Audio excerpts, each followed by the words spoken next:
Hey everyone, welcome in to another daily editorial here on the KE Report. I'm getting an update from LithiumBank, traded on the TSX Venture Exchange under the symbol LBNK, on the OTCQB under the symbol LBNKF, and on the Frankfurt Exchange under the symbol HT9. I am chatting with Kevin Piepgrass, the Chief Operating Officer at LithiumBank. Now, LithiumBank holds their flagship Boardwalk lithium brine project. This is in west central Alberta. The company also recently announced a partnership with Go2 Lithium Greenview Resources, or G2L Greenview Resources, to test out that company's DLE technology on some of the brines from this Boardwalk lithium project. That's the first news release we're going to start with here. Came out November 22nd. The company reported some of this lithium extraction test work, all that will be filtered into an upcoming PEA. Let's compare some of these numbers within this test work results to the past PEA. So, Kevin, can you just simplify it for us? What were some of the key improvements through this test work? Sure, Corey, thanks. The test work was a fairly extensive test work over several months. And what we found is that we got an LU8 with over 3,000 milligrams per liter lithium. That's about 3 grams per liter, which is roughly the same as what we got with our previous PEA and the test work results we did there. But where we found improvements was in the recovery. That's sort of really unique to the Go2 lithium system. An enhanced impurity, which kind of goes along with that, and being able to use different reagents. Okay, let's take these one by one because, again, these will filter into the PEA. Let's talk about the purity here, the concentrations that you're getting. It looks like you're getting about 70% pure LU8, and that is higher than what you saw in some of the past test work. Can you explain how this can improve the overall economics? Yeah, so when you have a higher purity, you really have less work to do downstream. So when you're removing all the nasties like the calcium, the magnesium, the sodium, when there's much less of those in your stream, in your concentrate, it makes the work downstream easier. So you have smaller equipment sizing, and you have say less effort in future reverse osmosis processes. And it all kind of ties together, right? So you have this really high grade concentrate of 3 grams per liter roughly. And all these numbers sort of tie together. So when you have a high concentration, it also reduces your downstream, your volume you're dealing with.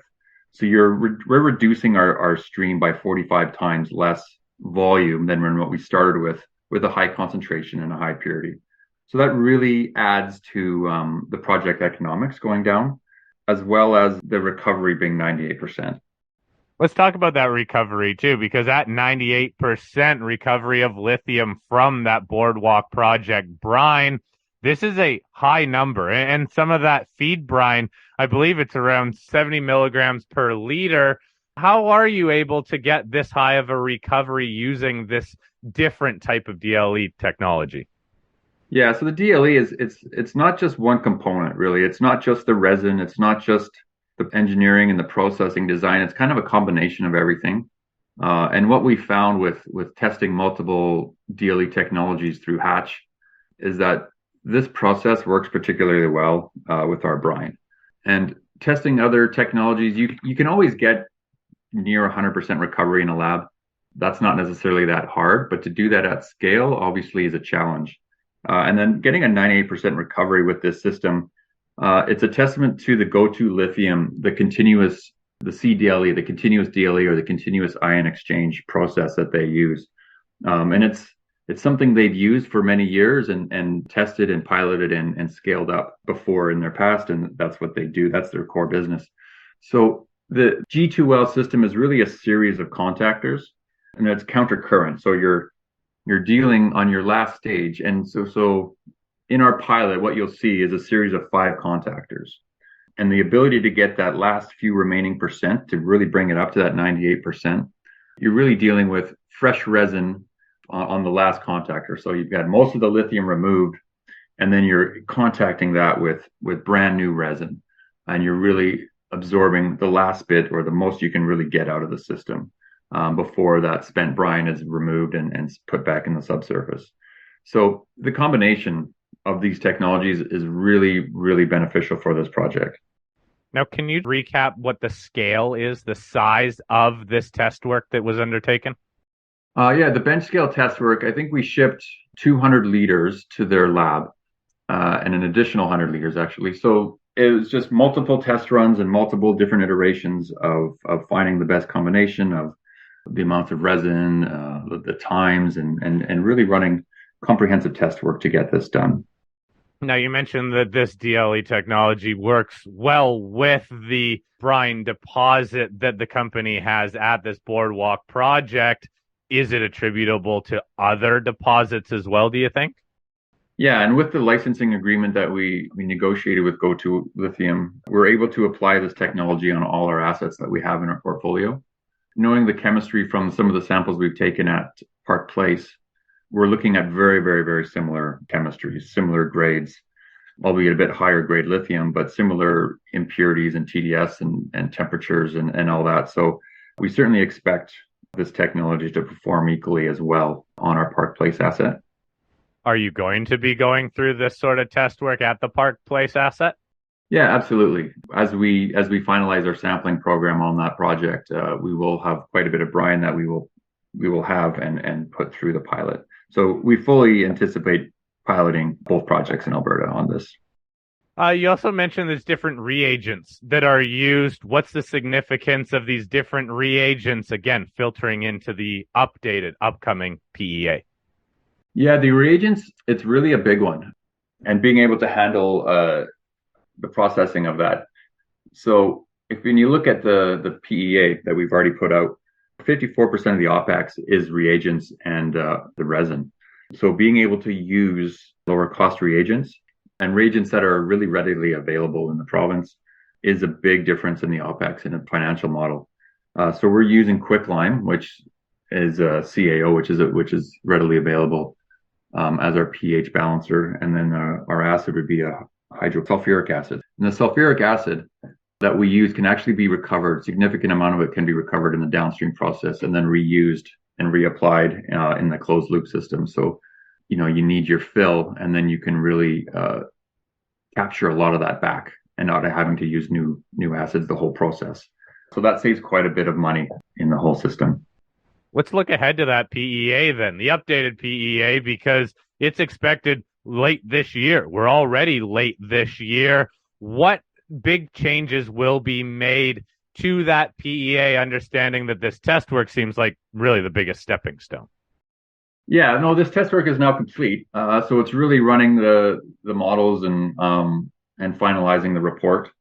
This test work and the results, the preliminary results that we saw with this really triggered doing a whole new PEA and really triggered doing the license agreement for that matter. So, using lower cost reagents and improving the recovery, we expect to have a very positive impact on the financials. And so as we finalize that report, we will put it out, and I would look forward to that. It'll be a good read. Now, let's also get an update on this much larger pilot plant. The last time we chatted, we talked about this agreement with Go2 Lithium Greenview Resources and the use of this pilot plant that is already built but needed to be brought into Alberta to start testing on a much larger scale. Where do we stand in that process of getting that pilot plant on site? So it was totally put together, reassembled, and refurbished for our purposes. And it was all put together, and then it was dismantled and put into some sea cans, into some containers. And I understand it is currently on a boat, on a ship, on its way over to Canada from Melbourne, from where Go2 Lithium has their lab with Cleantech. And then it's on its way. So we look forward to receiving that in the new year. Now, what kind of a big stepping stone is this going to be when it is on site at the Boardwalk project and when you can start testing a much larger sample size of this material? Well, we're going to assemble the pilot plant in our warehouse in Calgary. So that gives us the advantage of being able to test it, to optimize it in the comfort of an indoor space, mimicking, formation temperatures and ensuring that we have a proper procedure, and being able to do both projects as well in the same space. But having a pilot plant at this scale, and the scale of this pilot plant is it's a great scale. It's 500 liters per hour, so we can run quite a bit of brine through that and really test the flow rates and really test how it performs under a higher flow rate. And that's important in achieving results that are really necessary for next level and feasibility level studies that ultimately lead you to construction decisions. Now, one question that I get quite a bit when talking to different lithium companies, people testing out different DLE technologies, is what sort of grade or concentration of the brines that the technology works with. As I mentioned, the resource at Boardwalk, it was right in about that 70 milligram per liter concentration. What can you tell people out there that are following this sector saying, well, will this DLE technology work with generally lower grades, and how applicable is it to large scale processing? Yeah, great question. You always hear, skepticism about grade, but really ion exchange works very, very well with these lower grades. South America obviously has much higher grades in the salars, but they also have much higher grades of all the impurities, which makes it more difficult to deal with, say. So these are the brines we're dealing with here in Alberta are already cleaner, and they're lower grade, but they're also much cleaner. So these ion exchange resins and these processes work very well. And the sweet spot is it's hard to know. We haven't tested with lower grades, and sub 200 milligrams per liter, say, is really where these things shine. Scaling up, one of the reasons we chose Go-To Lithium is because of their ability to scale up, because of their experience in scaling up. They're a water processing company. They're an ion exchange company. It's what they do. They pilot and they scale up, and they've done that multiple times. So it really de-risks the project going forward in that regard. All right, Kevin, we'll wrap it up here. Look, I'll post a link to the LithiumBank website where everyone can read over those two recent news releases, one being on this test work and the other being on an update for the pilot plant in transit. If anybody has any follow-up questions, please email me. I'll get Kevin and the team over at LithiumBank to address those, and I will also follow up, especially when that PEA comes out. Again, planned for more the end of this year. So, Kevin, thank you very much for this update. I'll be in touch for an update on the back of that PEA. Great. Thanks a lot, Corey.